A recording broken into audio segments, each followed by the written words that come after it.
and welcome to Shrimps TV, all things Morecambe FC. In this one I'm looking at the Yeovil game at the weekend. Goes without saying, it's a massive game.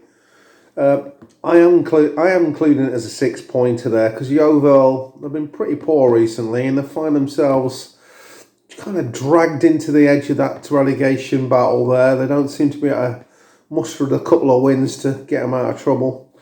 And it's our job to make sure that they dragged even further into it. If we can go there and get a win, that'll go some way to avenging that sort of 95th minute equaliser Braintree got against us the weekend. So, some good news. The transfer embargo has been lifted, and that's great news for the club there. It seems to have been sorted out. Well done to the owners there. I think they worked hard behind the scenes on that one.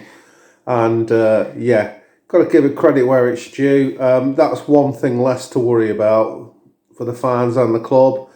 So that all sets it up for this relegation run-in, which I suppose with 8 games to go now, we can officially say now I think this is the proper relegation run-in from here on in.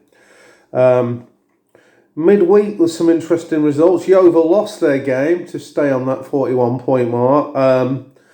Brackley there, they were losing that game 1-0 and they were down to 10 men, but they managed to claw it back to a 1-1 draw.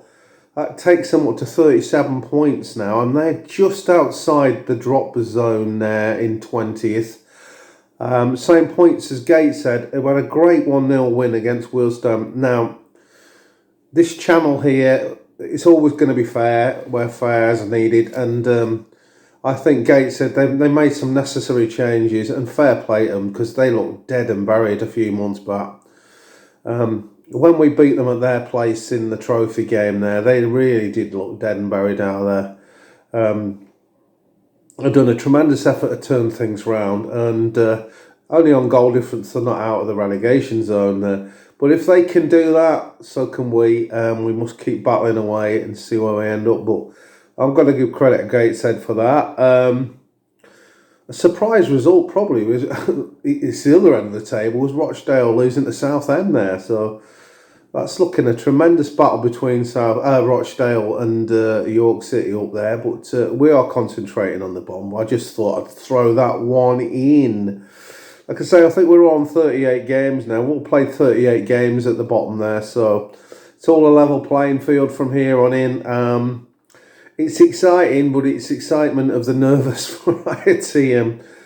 You do think there, a couple of wins for those teams on 40-plus points, it might be enough to see them safe. But stranger things have happened, and if we can keep putting pressure on the teams above us, who knows what can happen here. And a big start of that will be a win at Yeovil if we can manage it, really. They've lost the last 3 games. They're not in any sort of great form. And when we played them under Ash earlier in the season, they didn't really look any great shakes then, to be honest with you.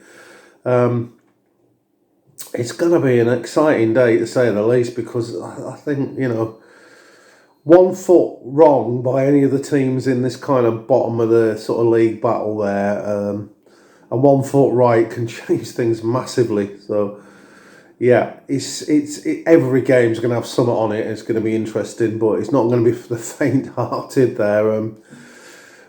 Again, you can't help looking at that run-in. I keep going on about this blooming run-in of ours. We've probably got the hardest run-in in the last 5 games in April. It's a tough one. They're the cards that you get dealt and you have to get on with it. But sometimes you can be inspired by that. So we don't know how it's going to go yet with that, but...